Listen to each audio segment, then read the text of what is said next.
God is back. Hello, watch it. Where come from? God is gone.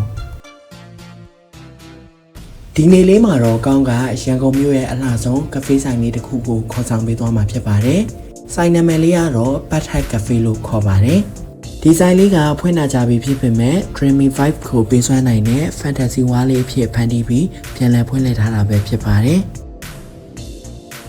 Pathak Cafe ဆိုင်လေးတွေက decoration ပြင်ဆင်နေရလဲ European style လေးဖန်တီးပေးထားတာတွေ့ရပါတယ်။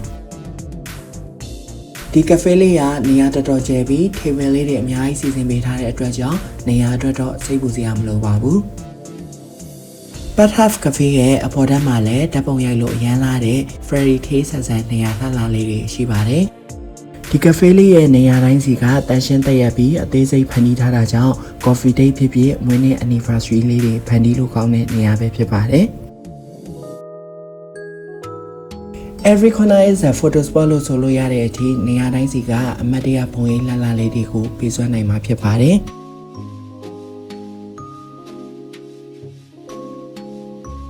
ဒီနေရာလေးကတော့ဒန်နာရီဆန်နဲ့တောအုပ်ကလေးထဲမှာပန်းမွင့်လေးတွေအများကြီးပွင့်လန်းနေတဲ့သင်္မလေးကိုဖန်တီးပေးထားတာတွေ့ရပါတယ်။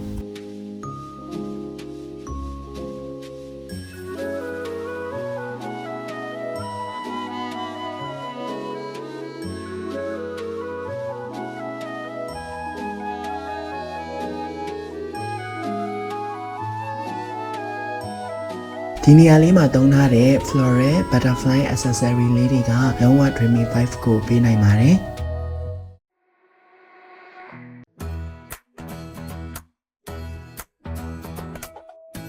ဒါကတော့အပေါ်ကနေမြင်ရတဲ့ဆိုင်လေးရဲ့ overlooking view ပဲဖြစ်ပါတယ်။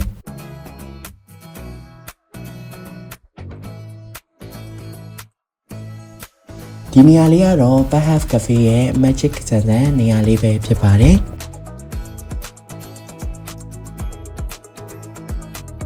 Mirror mirror on the wall ကောင်းကအချောဆုံးကောင်းတဲ့တူမော်မီကွက်လေးမှာသွားစုတောင်းကြည့်မယ်နော်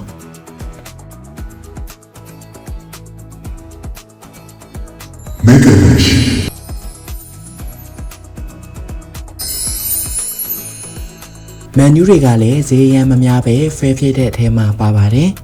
ကောင်းကတော့ Sichuan flying noodles Mala fried potatoes နဲ့ coconut latte ကိုမှာယူခဲ့ပါတယ်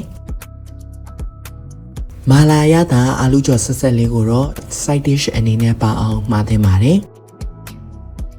Sichuan မိုးပြန်ခေါက်ဆွဲကြော်လေးကမြေအိုးကင်းနဲ့လေးနဲ့အတူ Sichuan Mala taste ထုံထုံဆက်ဆက်အရေးရွှမ်းရွှမ်းလေးနဲ့အသားတွေပင်လယ်စာတွေအကင်းတွေအများကြီးပါဝင်တဲ့အတွက်ကြောင့်တော်တော်လေးစားလို့ကောင်းပါတယ်။အဆက်ပြေထည့်ပေးထားတဲ့သခွားသီးကဒီမန်နူးရဲ့အရသာကိုပေါ်လွင်သွားစေပါတယ်။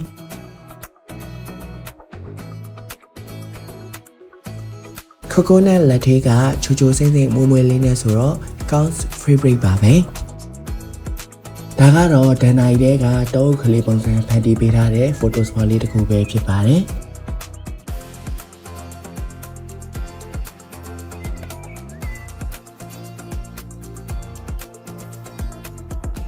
အရသာရှိတာလေးတွေစားပြီးပြီဆိုတော့ပတ်ထလေးနဲ့သွားကစားလိုက်ပါဦးမယ်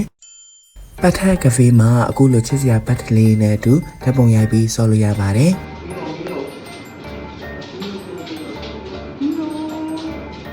ပတ်ထလေးတွေကလူရင်မေးချစ်ဖို့ကောင်းပါတယ်။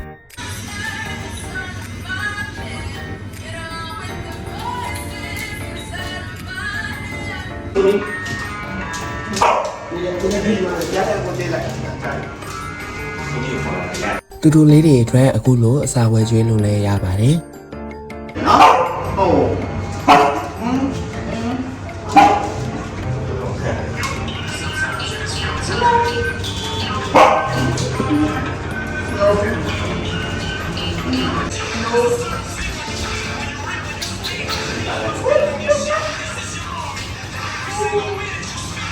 ပါလေကဲတို့ပြောရတယ်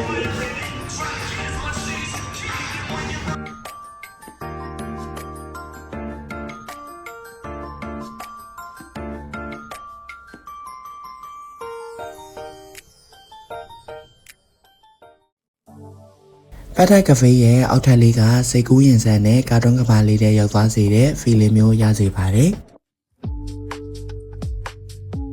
အခုလိုချစ်စရာကောင်းတဲ့စာအုပ်ဖတ်လို့ရတဲ့ library အသေးလေးလည်းတွေ့ခဲ့ရပါတယ် light color ငြိမ်ငြိမ်လေးနဲ့မလို့ဓာတ်ပုံရိုက်ဖို့အရမ်းမိုက်ပါတယ်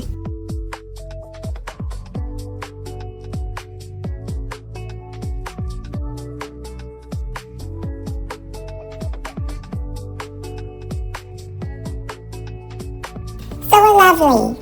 I love it.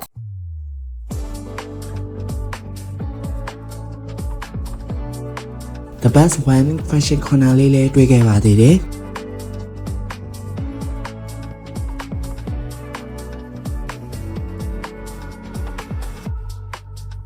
အခုလို sticky note လေးနဲ့ကိုယ့်ရင်ထဲကစကားလုံးလေးတွေကိုအမတ်တရအနေနဲ့ရေးပြီးခတ်ထားခဲ့လို့ရပါတယ်ပတ်ဟက်ကဖေးကိုလာခဲ့သူတွေရဲ့ရှင်နေရအမတ်တရလေးတွေအများကြီးပါပဲ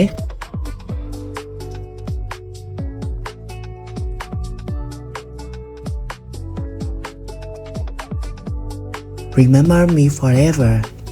God is gone.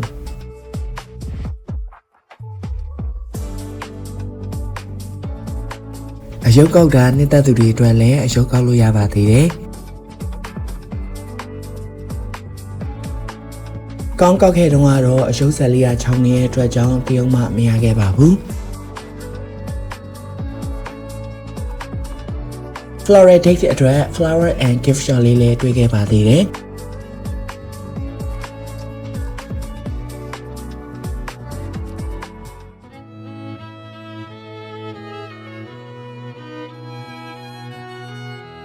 ဒီပကြီးဆွဲတဲ့နေရာလေးကိုလည်းအကောင်းရန်သဘောကျပါတယ်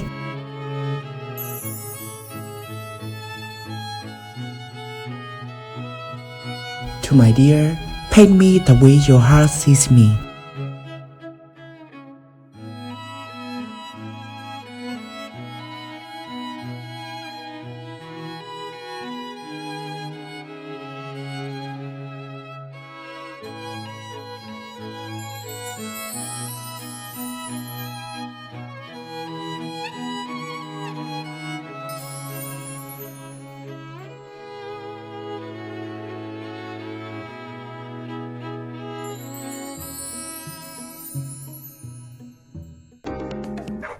Pet Hat Cafe ရဲ့ restaurant လေးတွေကလည်း pet ပုံလေးနဲ့အရန်အောင်မိုက်ပါတယ်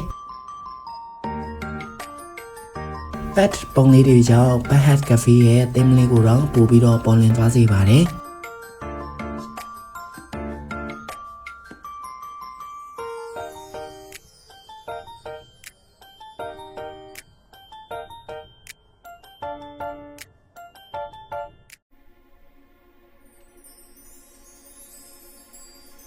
ဒီနေရာလေးကပတ်ထက်ကဖေးရဲ့အလားဆုံးနေရာလေးပဲဖြစ်ပါတယ်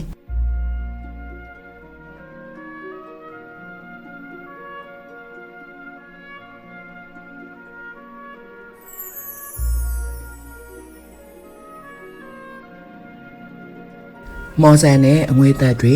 နူးညံ့တဲ့ floral decoration အပြင်ဆင်လေးတွေနှွေးထွေးတဲ့ lighting color လေးတွေ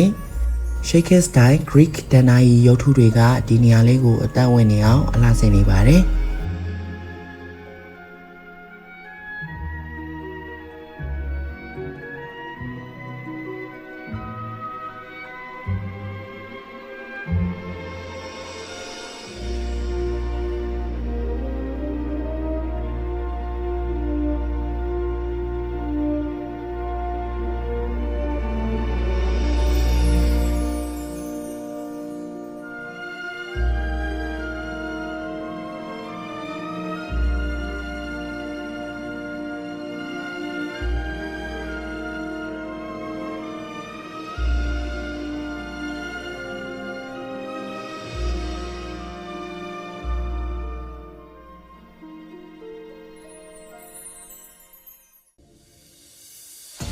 ကောင်းပတ်ဟတ်ဆိုင်လေးအတွက် feedback ကလေးလည်းရေးပေးခဲ့ပါသေးတယ်